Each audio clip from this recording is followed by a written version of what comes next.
मोक्षमार्गस्य नेतारं वेतारं कर्मभूभृतां ज्ञातारं विश्वतत्त्वानां वन्दे तद्गुणलब्धये आचार्य आदि सिन्धु गुरुवर अंकलिक महानतम आचार्य महावीर कीर्ति गुरुवर ज्ञान गुण की खानतम सूरी तपस्वी त्याग मूर्ति सन्मति शान है आचार्य गुरुवर सुनील सिंधु को बार बार प्रणाम है। जय बोलो 1008 श्री पार्श्वनाथ भगवान की, देवादिदेव 1008 श्री वर्तमान शासन नायक महावीर भगवान की जय। तपस्वी सम्राट आचार्य सन्मति सागर जी महाराज की जय। मम दीक्षा गुरु मम प्राण गुरु श्रेष्ठ आचार्य उगन सुनील सागर जी गुरुदेव की जय। धर्मानुरागी भव्यात्मनो, एक बार माँ अपने बालक को मंदिर लेकर के जा रही थी और रास्ते में बालक गिर जाता है, रोने लगता है। तो माँ उसे शांत करने की कोशिश करती है। माँ कहती है कि देख बेटा, इतने में क्या घबरा जाना, तेरी दीदी गिर गई थी तो कितनी बहादुर है, वो तो बिल्कुल नहीं रोई थी, तू तो बहादुर बेटा है, शांत हो जा। पर फिर भी बच्चे का रोना जारी है। माँ को कैसे चैन पड़ेगा अगर बेटा रो रहा है। फिर से प्रेम से समझाती है, देख तू अपने दोस्तों को चिढ़ाता रहता है ना, मुंह बनाता रहता है, इसलिए तेरे को लग गई। अब ऐसा नहीं करना तो तेरे को नहीं लगेगी। देख अब चुप हो जा, अपन तो मंदिर जा रहे हैं, भगवान के दर्शन करेंगे। बच्चा थोड़ा तो संभल जाए पर फिर भी रोना बंद नहीं करता है। तो माँ भी कैसे समझाना बंद करेगी। माँ फिर से समझाती है, देख तू संभल कर चलना, पत्थर तो अपनी जगह था, तुझे देखकर चलना चाहिए था। अब ध्यान रखेंगे तो नहीं कुछ होगा, अभी अपन ठीक हो जाएंगे, चल अपन चलते हैं फटाफट। थोड़ा हाथ पकड़ता है, चलने की कोशिश करता है, दर्द होता है तो वापस रो देता है बालक। वापस माँ समझाती है, कुछ नहीं हुआ मेरे राजा बेटा को, ये तो घोड़े को लगी है, अपन को थोड़ी कुछ हुआ है, मेरा राजा बेटा बहादुर बेटा है, चलो अपन चलते हैं मंदिर। और धीरे से उसे संभलता है, समझता है, चलने लगता है। ज्ञानियों, संसार सागर में, संसार की इस यात्रा में भी प्राणी दुखी है, रो रहा है। और इस समय में माँ जिनवाणी भी इसी प्रेम से, इसी विनय के साथ, दुलार के साथ अपने पुत्रों को समझा रही है कि देख बेटा, दुख तेरे अपने कारण ही तो है। समझाने की शैली अलग अलग है, बस उद्देश्य एक ही है कि वो कैसे भी करके दुख से मुक्त हो जाए। जब कह दिया कि देख दीदी कितनी बहादुर है, उसको तो कुछ नहीं हुआ, वो तो नहीं रोई, मतलब अपन को महापुरुषों के चरित्र से परिचय करा के प्रथमानियों के माध्यम से हमें दुख से मुक्त करने का उपाय बताती है। जब कह दिया माँ ने कि तू मुंह बनाता है, तू चिढ़ाता है, तू मारता है, उसी का तुझे फल मिला है, मतलब हमें अपने परिणामों का फल बताता हुआ कर्णानियों के माध्यम से उस शैली से माँ ने समझाया। तभी भी नहीं समझो, बहुत उपाय है माँ के पास समझाने के लिए। माँ कहती है कि तू देख के चलता, सावधानी से चलता, अपनी चर्या सही रखता, अपना आचरण सही रखता, तो कहीं ठोकर खाने की जरूरत नहीं पड़ती। ये चढ़नान योग हमें संभलना जीवन में सिखाता है, ऊंचा उठना सिखाता है। तो फिर घोड़े को लगी है, देह को लगी है, आत्मा को कभी कुछ भी लगती नहीं है, आत्मा दुखी होता नहीं है, परमानंद सुख स्वभावी आत्मा है। ये द्रव्यानुयोग के माध्यम से जिनवाणी माता हमें समझाती है। चारों अनुयोगों का उद्देश्य यही है कि कैसे भी करके संसार से पार हुआ जाए, दुखों से मुक्त हुआ जाए, परम सुखी हुआ जाए। जिन आगम में देखें तो कहीं पर भी किसी भी रूप से ले दे के घुमा फिरा के बात आती है अपने परिणामों पर, अपने भावों को संभालने पर। जिन शासन जीतने का मार्ग है, पुरुषार्थ का मार्ग है, तो पुरुषार्थ करना क्या है?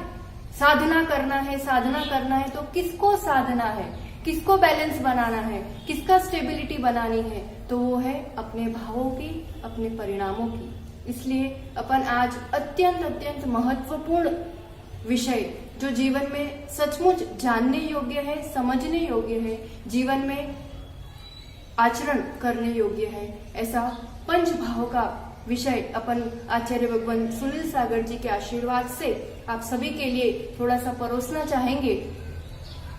भाव, अपन ने ये शब्द तो बहुत बार सुना है।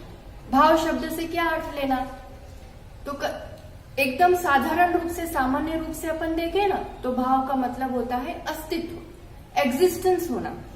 कई बार अपन कहते हैं ये तो बड़ा भाव खाता है। तेरा भाव क्या था, मतलब तेरा तात्पर्य क्या था, तेरा विचार क्या था, इसके पीछे तेरा अभिप्राय क्या था, इस रूप से भी इस शब्द का अर्थ लेते हैं। કેટલી વાર આપણે કહીએ ને આનો ભાવ શું છે, मतलब આની કિંમત શું છે, આ તમારે વેચવું છે તો આ કેટલી કિંમતમાં વેચશો, वहां पर भी भाव शब्द आता है। अपन निरुक्ति रूप से भी अर्थ देखें तो कई अर्थ होते हैं, पर अपन को यहाँ आगम के अनुसार चलना है तो आगम के अनुसार भी ये शब्द कई रूप से आता है। अपन सभी बोलते हैं ना, यदि ये चैतन्य मुकुर भावास्ति जदिता, यहाँ भाव शब्द का द्रव्य से लेना, पदार्थ से लेना। पर अपन जो समझने जा रहे हैं वो है अपन जीव, आत्मा, चेतन का अपना स्वतत्व। भाव खलु परिणामो, भाव का अर्थ है जीव के अपने परिणाम, जीव की अपनी संपदा, जीव का अपना स्वतत्व, जो 5 रूप से उन भावों को अपन को समझना है। तत्वार्थ सूत्र भी अगर आपने पढ़ा हो इस महान ग्रंथ को, तो उसमें भी दूसरे अध्याय में शुरुआती जीव के स्वतत्व 5 भावों से की है। सर्वार्थ सिद्धि में भी इसका अच्छा वर्णन है और कर्म कांड में भी पंच भाव का अधिकार है, अच्छा वर्णन है। अब उन्हीं सबों को जोड़ करके इस बात को समझने की कोशिश करेंगे। यहाँ नाम, स्थापना, द्रव्य और भाव 4 निक्षेपों से जहाँ जिनवाणी को समझा जाता है, या परिपूर्ण भाव निक्षेप से ही बात की जाएगी। यहाँ पर भाव का अर्थ लेना है तत्कालीन पर्याय, जो अपना परिणाम होता है। इस समय जो भाव चल रहा है, यानी इस समय जो अपने ज्ञान की पर्याय है, जो परिणाम है, उसको भाव कहते हैं। तो भाव का अर्थ हुआ पर्याय, और उस पर्यायों को 5 रूप से विभाजित किया है एक संसारी जीव की अपेक्षा। तो 5 नाम कौन कौन से हैं? तो तत्वार्थ सूत्र का सूत्र अपन सभी बोलेंगे एक साथ। औपशमिक शायिको भावो मिश्रश्च जीवस्य स्वतत्व मौदायिक पारिणामिको च। हम आशा करते हैं आप भी इसको दोहरा रहे होंगे। फिर से एक बार बोलेंगे कौन कौन से भाव? औपशमिक, शायिक, मिश्र, मिश्र से यहाँ शायोपशमिक भी ले सकते हैं। फिर ये जीव के सतत्व है, ये सिर्फ ये 3 भाव जीव में ही पाए जाते हैं, अन्य द्रव्यों में नहीं पाए जाते, इसलिए इन तीनों को एक साथ लिया है। और फिर औदायिक और अंत में पारिणामिक, जो सभी द्रव्यों में पारिणामिक भाव पाए जाते हैं।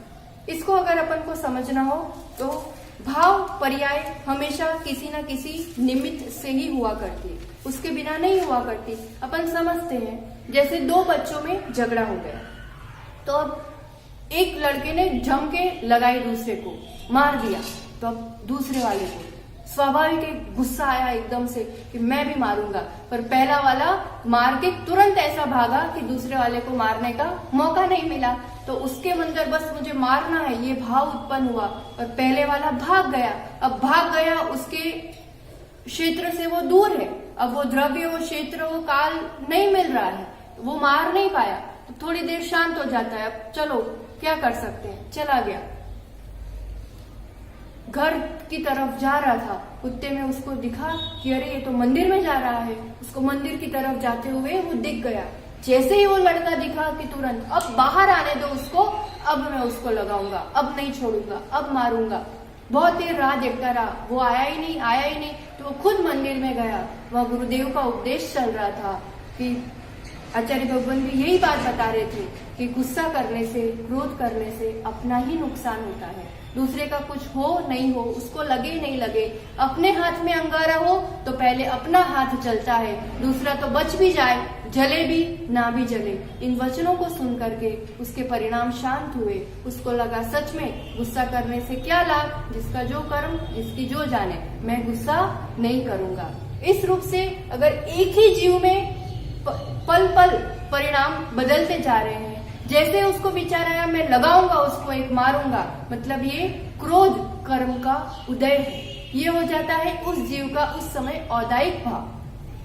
फिर जब उसको मौका नहीं मिला मारने का, कुछ देर के लिए परिणाम शांत हुए, खत्म नहीं हुए हमेशा के लिए, पर कुछ देर के लिए वो नहीं कर रहा है क्रोध, तो वो हो गए उपशम भाव, क्रोध को कुछ क्षण के लिए दबाना।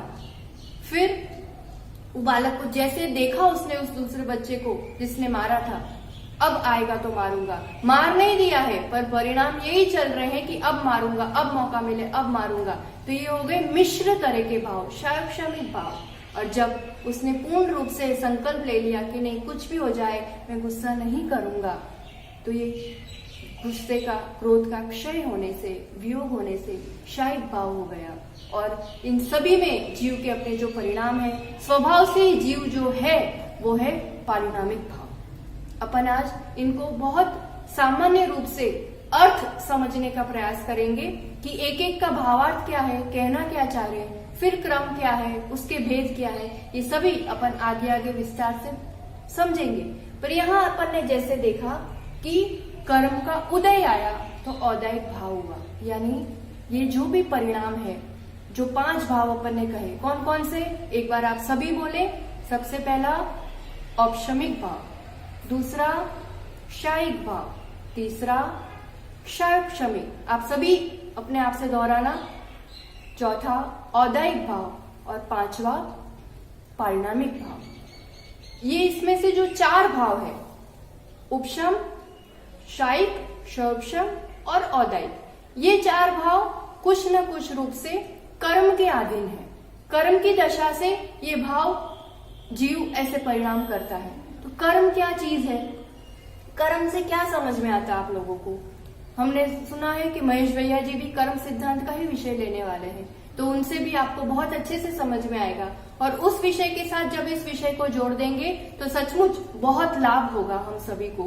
कर्म यानी समझो एक पुद्गल परमाणु है, अत्यंत सूक्ष्म पुद्गल परमाणु जो दिखाई नहीं देते, हमारे चारों तरफ होते हैं और वो खुद से भी कभी नहीं आते। पर ये जीव भी तो निरंतर, संसारी जीव कर्म सहित अवस्था में निरंतर राग द्वेष रूपी परिणाम कर रहा है। तो राग द्वेष रूपी परिणाम आकर्षण बनता है, आमंत्रण देता है, और जो आसपास कर्म परमाणु है वो जीव प्रदेश के साथ आकर के बंध जाते हैं। बंध जाने के बाद कुछ समय बाद वो फल देकर के फिर अलग हो जाते हैं। ये हमेशा से प्रतिक्रिया चली आ रही है। कर्म क्यों बनते हैं, कैसे बनते हैं, कब से बनते हैं, तो बहुत स्पष्ट रूप से आचार्य भगवंतों ने कहा है कि ये अनादि संबंध है। अनादि मतलब जिसका कोई प्रारंभ नहीं है। जीव कब से है, अपन कब से है, शाश्वत आत्मा हमेशा से है, और वो जब से है तब से कर्म सहित अवस्था में ही है। अगर आपसे हम पूछे कि बीज पहले हुआ कि वृक्ष पहले आया, बताओ? हम सभी जानते हैं कि बीज से ही वृक्ष होता है, बीज के बिना कभी वृक्ष हो नहीं सकता। पर बीज भी कहाँ से आता है? वृक्ष के फल से ही तो आता है। तो कौन पहले आया और कब से है? तो ये हमेशा से इसी रूप से चल ही रहा है। तो हम समझे इस बात को बहुत अच्छे से कि जैसे यहाँ भी आपको दिख रहा होगा, हमने बताया है वृक्ष, बीज से ही वृक्ष होता है, वृक्ष से ही बीज होता है। इसी रूप से यानी जो हमने पूर्व में कर्म बांधे हैं, तो पूर्व के कर्म जब उदय में आते हैं ना, तो वो मेरे वर्तमान के भाव बनते हैं। कर्म जब फल देता है तो उसी रूप मेरे परिणाम बनते हैं, और अभी वर्तमान के मेरे जो भाव है उस अनुरूप नवीन कर्म बंध करता हूँ। वो कर्म आगे जाकर के फल देते हैं, फल देते तो पुनः भाव होते हैं, भाव होते तो पुनः कर्म बनते हैं। ऐसे संसार चक्र चल ही रहा है, अभी तक तो अपना चल ही रहा है, इसलिए हम लोग यहीं ऐसे बैठे हैं। पर अब हमें जानना है कि इन्हीं भावों से संसार बढ़ता है और इसी में कुछ ऐसा पुरुषार्थ किया जाता है। यही सब जो भाव है उन्हीं में से कुछ ऐसे भाव है जिससे संसार से पार भी हुआ जाता है, मोक्ष प्राप्त किया जाता है। जीव भाव रहित कभी नहीं होता है।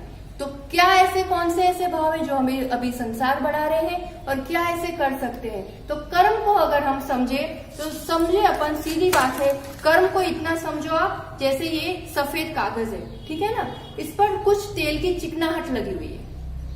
अब आसपास जो भी धूल के कण होंगे वो इस पे आकर के स्वतः ही चिपकेंगे। और पूरा अगर मैं 2 घंटा 4 घंटा कल शाम तक ये कागज ऐसा के ऐसा रखूं, कागज की चिकनाहट और धूल के अपने कण का चिपकना, कल शाम तक ये कागज कैसा दिखेगा आप ही बताओ। इसकी सफेदी कहां जाएगी?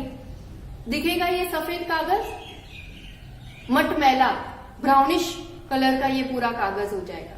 सफेदी थी, उस पर आवरण आ गया धूल का, तो ये पूरा उसका रूप बदल गया।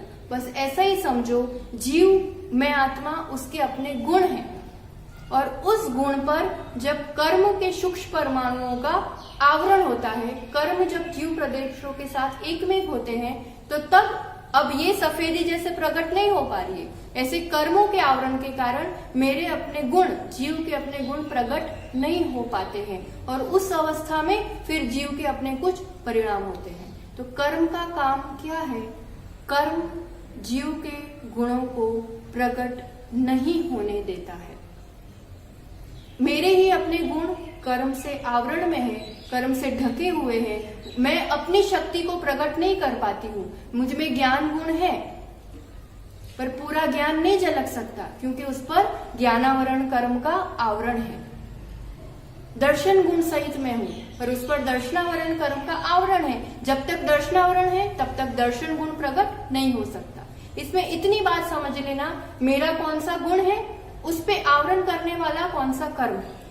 आप सबको मुख्य रूप से कर्म के 8 कर्म के नाम तो विदित ही होंगे। तो 8 कर्म कौन कौन से हैं? उन्हीं कर्मों के आधार पर 4 प्रकार के भाव बनते हैं। कौन से कर्म से कौन से भाव बनते हैं अपन देखेंगे, पर अभी थोड़ा सा समझे तो देखिए।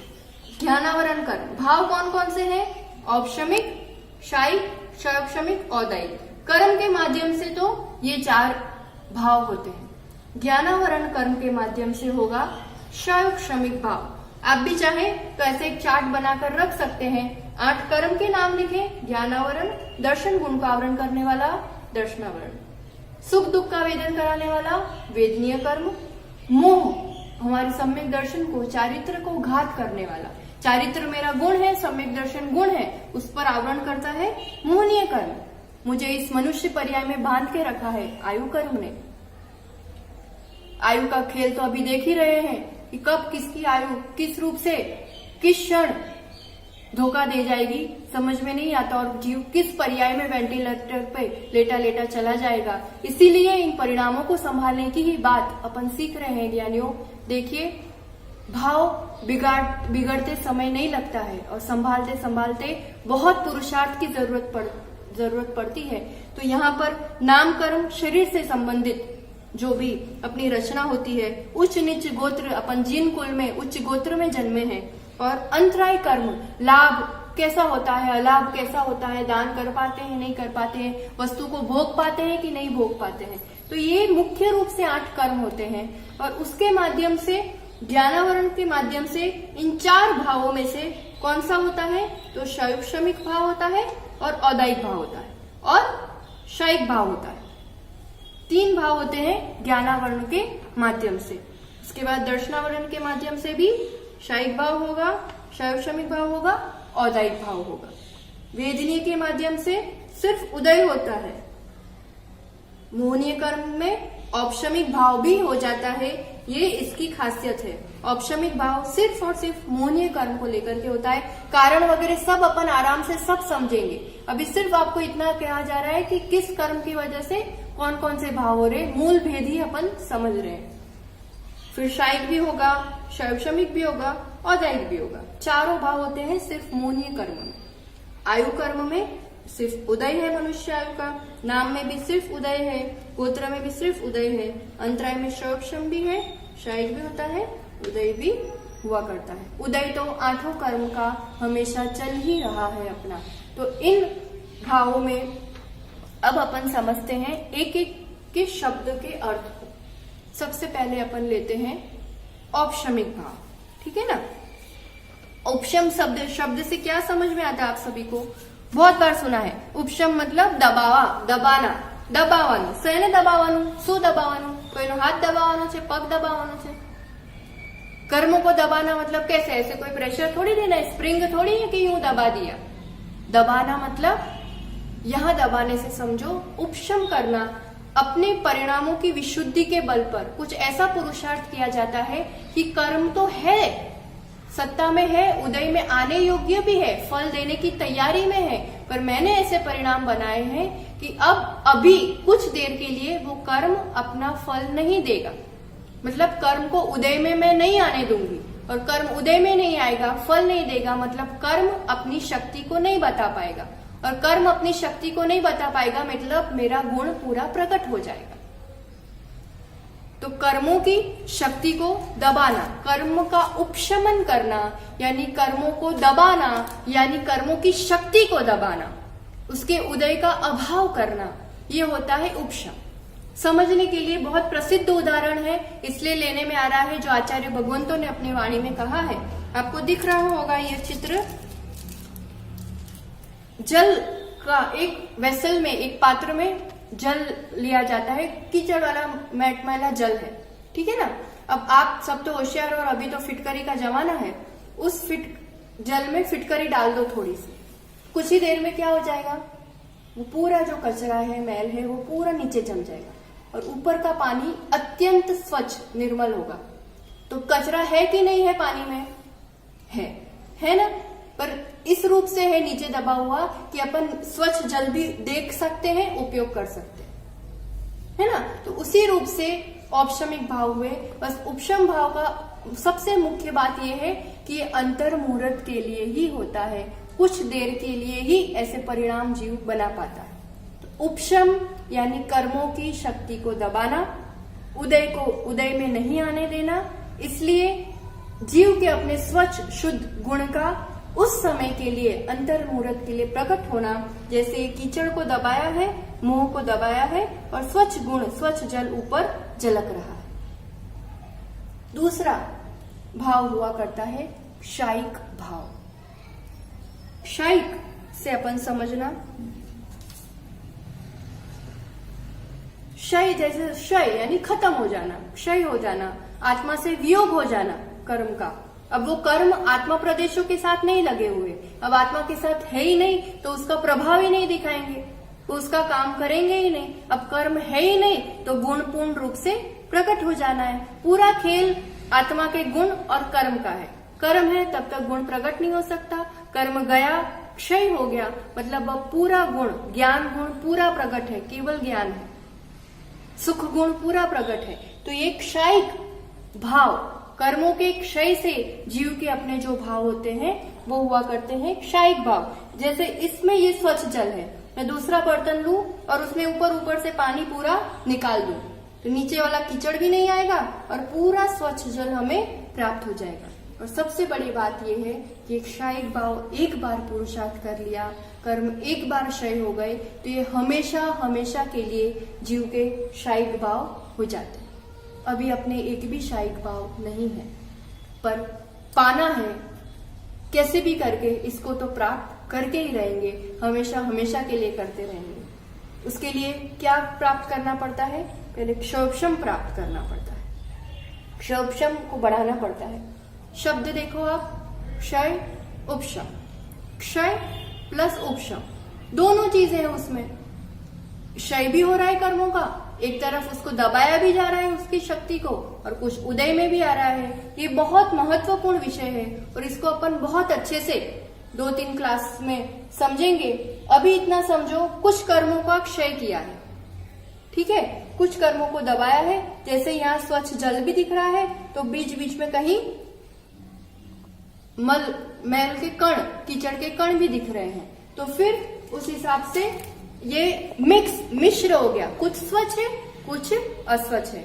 यहाँ पर इतना समझो कि क्षोभशमिक भाव होता है, उसका मतलब क्या हुआ, मिक्स है, मतलब गुण कुछ अंश में प्रकट होता है, गुण पूरा कभी भी दबा नहीं होता। कोई भी जीव हो, ज्ञान होता है कि नहीं होता है, बताओ। पेड़ भी है तो ज्ञान है कि नहीं, हम है तो ज्ञान है कि नहीं, बिल्ली है तो ज्ञान है कि नहीं, और केवल ज्ञानी भगवान है तो भी ज्ञान है। ज्ञान सबको होता है, तो ये कुछ कुछ अंश में ज्ञान होता ही होता है। अभी अपन को पूरा ज्ञान नहीं है, तो कुछ अंश में तो है ना, तो गुण जो कुछ अंश में प्रकट होता है, पूरा दबा नहीं है या पूरा ढका भी नहीं है, कुछ अंश में जो ज्ञान होता है, कुछ अंश में जो गुण प्रकट होता है, उसको क्षयोक्षम कहते हैं। पूरा प्रकट हो गया क्षयिक, कुछ देर के लिए पूरा प्रकट हुआ औपशमिक, और कुछ कुछ ही प्रकट होगा वो क्षयोक्षम।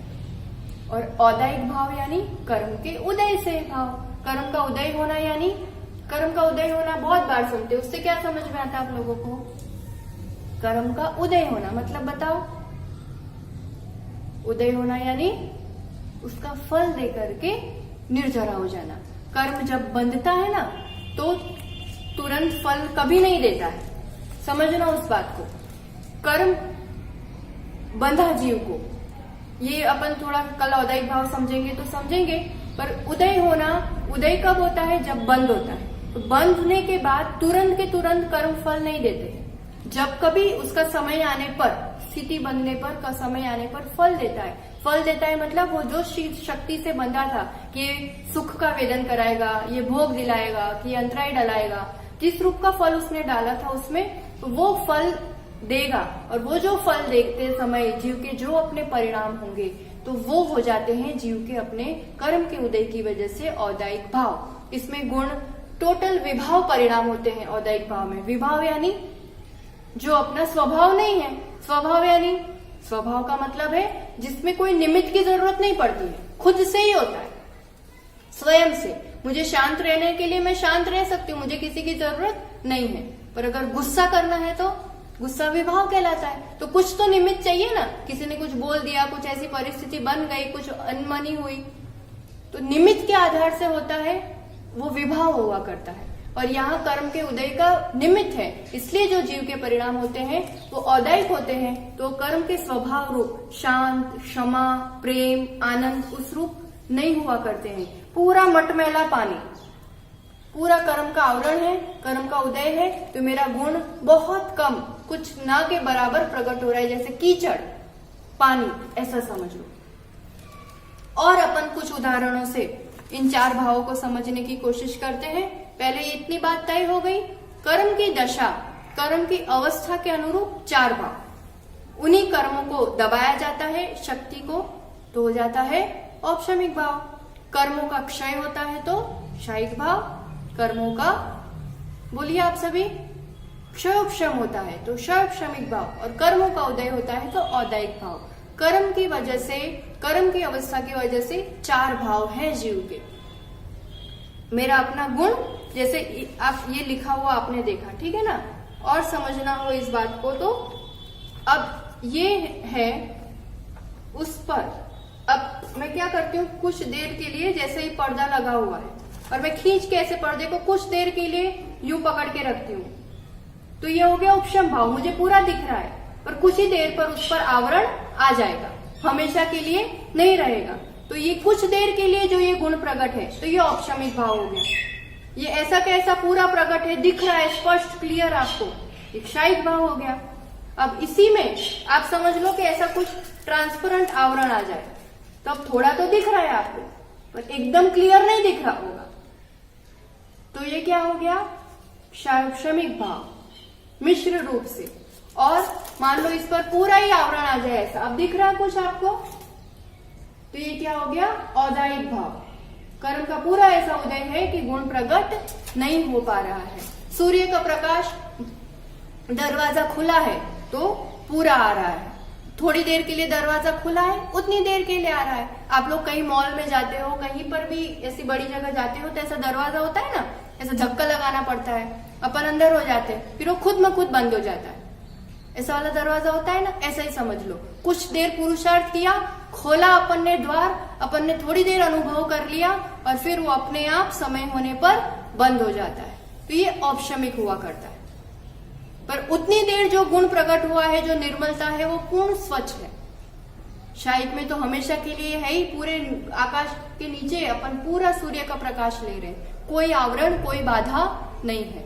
क्षयिक में आप कांच की खिड़की में से थोड़ा थोड़ा सूर्य का प्रकाश आ रहा है, प्रकाश भी आ रहा है, काम भी हो रहा है, पर पूरा सूर्य नहीं दिख रहा है, तो ये क्षयिक हो जाता है।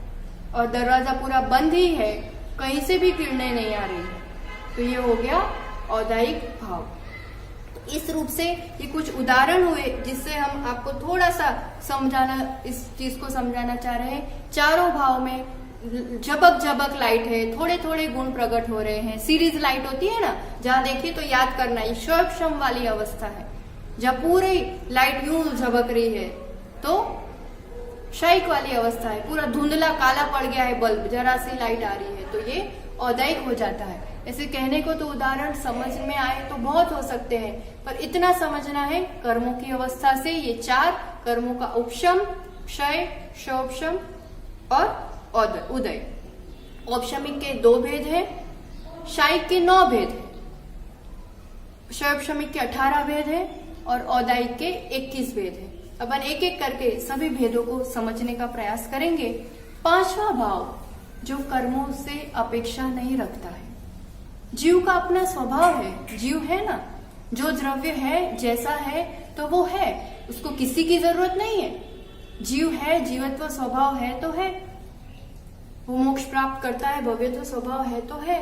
तो पारिणामिक भाव, पारिणामिक यानी जो कर्मों से निरपेक्ष है, कर्मों के उदय से होगा, उपशम से होगा, क्षय से होगा, ऐसी कोई वो गरज रखता नहीं है। संसारी प्राणी हो, मिथ्या दृष्टि हो, सम्यक दृष्टि हो कि सिद्ध हो, जीव मात्र को पारिणामिक भाव तो हमेशा होता ही होता है और वो किसी कर्मों से कोई लेना देना नहीं है। और आपको ये बात सुनकर के खुशी होगी, आश्चर्य भी होगा, अपन ने इस पारिणामिक भाव को सबसे ज्यादा नजरअंदाज किया है। हमेशा कर्मों के आधार से नाचने की आदत पड़ी है इस जीव को, पर मोक्ष दिलाने वाला अगर है तो सिर्फ और सिर्फ ये पारिणामिक भाव का ही आश्रय लेकर के, आधार लेकर के पूरा अपन समझेंगे खेल कि अपन अभी कहाँ चूक रहे हैं, कैसे उदय के वशीभूत हो जाते हैं, कैसे पारिणामिक भाव का आश्रय लेकर के उपशम होता है और उपशम होकर के फिर क्षयोपशम होता है और क्षयोपशम होकर के फिर क्षय होता है।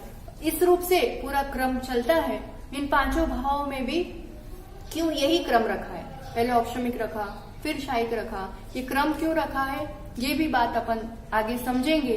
अभी के लिए 5 भाव, इस जीव के अपना स्वतत्व, जीव के अपने 5 भाव, उसका परिभाषा देखी, सामान्य रूप से अर्थ देखा, उसका उदाहरण के माध्यम से अपन ने समझने का प्रयास किया।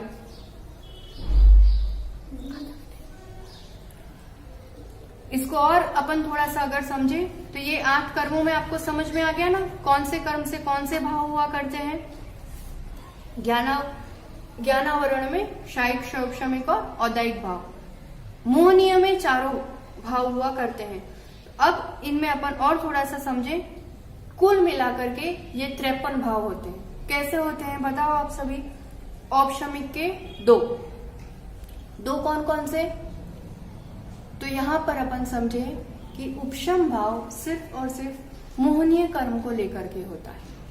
ऐसा क्यों कहा, तो यहाँ अपन ने समझा ना कि उपशम जैसे होता है, कैसे होता है, यानी कर्मों को उस समय कर्म का अभाव कर देना। जैसे कर्म उदय में ही नहीं है, अब कर्म उदय में ही नहीं है तो गुण पूरा प्रकट है। तो यहाँ पर मोहनीय कर्म की अपेक्षा अपनी 2 दशा होती है। यह ऐसा समझो कि मोहनीय कर्म 2 गुणों का घात करता है। कौन कौन से, सम्यक दर्शन गुण और चारित्र गुण। तो मोक्ष मार्ग का मंगलाचरण भी कैसे होता है, सबसे पहले प्रथम उपशम सम्यक्त होता है, तब जाकर के। औदायिक भाव में तो पूरा संसार जी रहा है और पुरुषार्थ नहीं करेगा तो जीता ही रहेगा।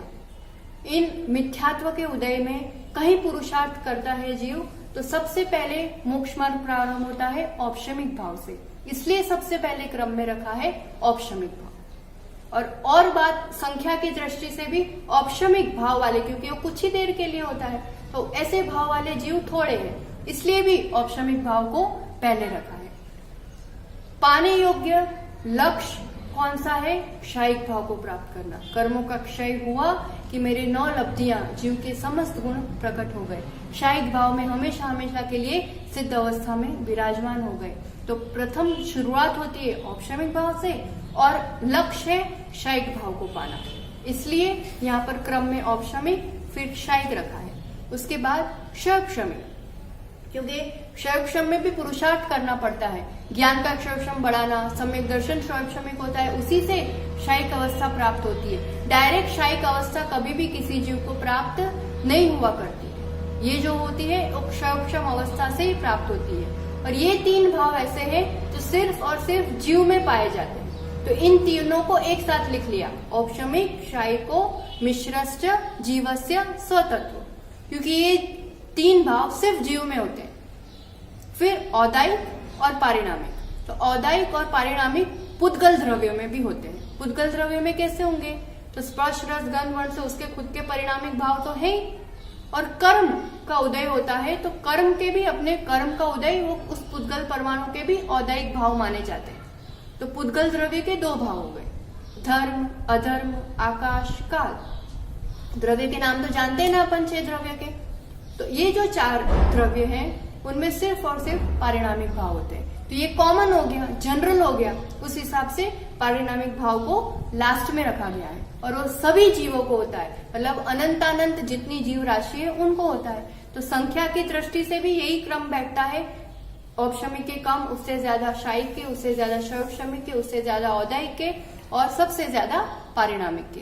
तो संख्या की दृष्टि से भी ये क्रम बैठता है, मोक्ष मार्ग को मोक्ष पाने की दृष्टि से भी ये क्रम बैठता है। और जीव के अपने होने से 3 को अलग किया, और ये पारिणामिक कॉमन होने से उसको लास्ट में रखा। तो ये क्रम बनता है अपना 5 भावों का। अपन आपसे एक बात पूछे, एक सवाल पूछे, ये भाव कैसे होते हैं, कहाँ से होते हैं, आप बताओ, कौन करता है? अब मुझे अभी कुछ भाव हो रहे हैं, आप सुनने वाले को कुछ हो रहे हैं, कोई डिस्टर्ब हो रहा होगा तो उसको कुछ भाव हो रहे होंगे, कोई घूम रहा होगा उसको कुछ भाव हो रहे होंगे, पेड़ को इतनी गर्मी में भी कुछ भाव हो रहे होंगे, कुत्ता प्यासा घूम रहा है उसको कुछ भाव हो रहे होंगे। कौन निर्णय करता है किसको कैसे भाव होंगे, कैसे परिणाम होंगे, किस रूप से तय होता है, किसकी वजह से होता है ऐसा? तो ये बात अपन समझे कि जीव के जो कोई भी भाव है, अभी अपन ने देखा कर्म आश्रित है, पर जीव ने ही, वो खुद स्वयं ने वो कर्म बांधे हैं, और उसी के आधार से अपने भाव हुआ करते हैं। हमें लगता है दुख, थोड़ी सी आकुलता होती है ना, थोड़ा सा ऊंचा नीचा होता है मन में, तो तुरंत ही ये ढूंढने लगता है कि इसने ऐसा बोल दिया इसलिए ऐसा हुआ, इसने ऐसा वर्तन किया इसलिए मुझे ऐसा हुआ। मुझे दुख तो होता है, और दुख जीव चाहता भी नहीं है, ये तो बात एकदम निश्चित है कि ना दुख चाहता है, और दुख की अनुभूति होती है तो उससे मुक्त होने का प्रयत्न भी करता है, पर प्रयास होता कहाँ है? जहां उसको वजह दिखाई देती है, और वो जहां वजह दिखाई देती है फिर उसको ठीक करने की कोशिश करता है। जैसे समझो कि आप बताना, आपके घर में छोटा सा बच्चा होगा, वो कभी खेलते खेलते गिर जाए, है ना, गिर जाए, और अगर आप दिख गए, अकेला होगा तो यूं ही खुद ही संभल जाएगा, वो रोना धोना नहीं करेगा। ये जीव का अजीब सा संस्कार है मनुष्य का। पर अगर कोई आप दिख गए बड़े तो फिर उसका रोना शुरू होगा। और बच्चा रोया कि आप तुरंत उस समय क्या करते हो? उस खंबे से टकराया या नीचे जमीन पे बैठ गया, टकरा गया, लग गई उसको, तो आप हो ही जाता है, क्या करोगे उसको चुप करने के लिए? उस जमीन को यूं थप थप कर दोगे, अरे इसको लगी है, कुछ नहीं हुआ, देख ये गड्ढा पड़ गया, इधर ऐसा हो गया, तेरे को तो कुछ नहीं हुआ, अभी ठीक हो जाएगा। उसको 2-4 मारते हैं तब बच्चा रोना चुप करता है कि हाँ अब इसको लगा दी ना, इसको मार दी मतलब मैं ठीक हो गया। उस समय समझ में नहीं आता है, पर कहीं ना कहीं हम किस रूप के संस्कार डाल रहे हैं। मुझे लगी किसकी वजह से? इस पत्थर की वजह से, इस जमीन की वजह से। अब मेरा दुख ठीक कैसे हुआ? जब मैंने उसको ठीक किया। मतलब जब दुख होता है किसी की वजह से होता है, और मैं ठीक भी होता हूं, तो जब उसको ठीक किया जाता है तब मैं ठीक होता हूं। ये संस्कार आगे आगे ऐसे बनते जाते हैं कि जब कभी कहीं भी थोड़ी हानि हो, कहीं भी थोड़ी परेशानी हो, थोड़ी सी आकुलता हो, कहीं नुकसान हो, कुछ अपने मन का नहीं हो, तुरंत मन ढूंढने लगता है कि कहाँ किसकी वजह से हुआ, इसकी वजह से, इसने ऐसा किया, उसकी वजह से, उसको ठीक करो, इस परिस्थिति को ठीक करो। उसी में ऊर्जा जाती है, समय जाता है। किसी की वजह से नहीं, और कुछ नहीं दिखे तो किसकी वजह से हुआ? ऊपर उंगली जाती है, ऊपर वाले की वजह से भाग्य में ऐसा होगा, भगवान ऐसा क्यों करता है। कोई भगवान करने नहीं आता है, वो कोई फ्री नहीं बैठे हैं अपने लिए, वो शुद्ध परमानंद का रसपान कर रहे हैं। भगवान ने ही सब कुछ किया होता तो भगवान को किसने बनाया, और भगवान ने ही सृष्टि बनाई होती तो पहले भगवान कहाँ रहते थे। आप समझो, आप एक घर की जवाबदारी निभाते इतना चक्कर खा जाते हो, वो पूरी दुनिया का मैनेजमेंट लेंगे तो क्या दशा होगी। वो तो सिर्फ ज्ञाता दृष्टा है, स्वसंचालित लोक है, जो जैसे परिणाम करता है वैसा कर्म, उस कर्म के अनुरूप परिणाम कर्म, ऐसा पूरा ये स्वसंचालित खुद से ही चलता रहता है। किसी की वजह से कभी भी कुछ भी नहीं होता है। मैं जिम्मेदार हूं, आई एम रिस्पॉन्सिबल। जब तक ये बात बिल्कुल पूर्ण रूप से श्रद्धा में नहीं बैठ जाएगी, तब तक पुरुषार्थ का मार्ग प्रारंभ नहीं होता है, तब तक इन भावों को समझने का भी फल नहीं मिलेगा। कहाँ चूक रहा हूं, तो हमेशा कर्म के उदय में मैंने दूसरों को दोष दिया, दूसरों को जिम्मेदार ठहराया। बस महावीर भगवान की वाणी का एक सूत्र आज एकदम फिट कर लेते हैं। 5 भाव समझे, कर्मों के आधार से 4, मेरा अपने स्वभाव से 1 पारिणामिक भाव।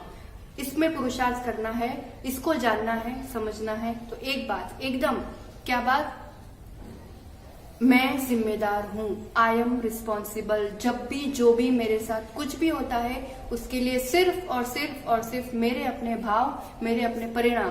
किसी ने कुछ कह दिया, मान लिया, पर मैंने ही तो अपने भाव जोड़े, मैंने ही तो उसके पीछे 200 विचार किए, तब जाकर के मेरी वैसी अनुभूति हुई। किसी ने आकर के कुछ डाला तो नहीं था मेरे अंदर। मैं जहां अपने आप को, भावों को जहां जोड़ती हूँ, उसी रूप की अनुभूति मैं खुद करता हूँ। तो इन भावों को देखना सीखना है। दूसरों को देखने के चक्कर में मैं स्वयं अपने भावों को आज तक देख नहीं पाया, टटोल नहीं पाया। हमें अपना एनालिसिस रिपोर्ट पूरा बनाना है कि कहाँ मेरे परिणाम कहाँ चले जाते हैं, कौन सा उदय अभी चल रहा है, किस रूप के भाव अभी चल रहे हैं, उपशम हुआ कि नहीं, क्षयोपशम का पुरुषार्थ बढ़ा कि नहीं, क्षय कब होगा हे प्रभु, मेरा ऐसा पुरुषार्थ जगे। तो इस रूप की भावनाओं में अपन आगे बढ़ेंगे।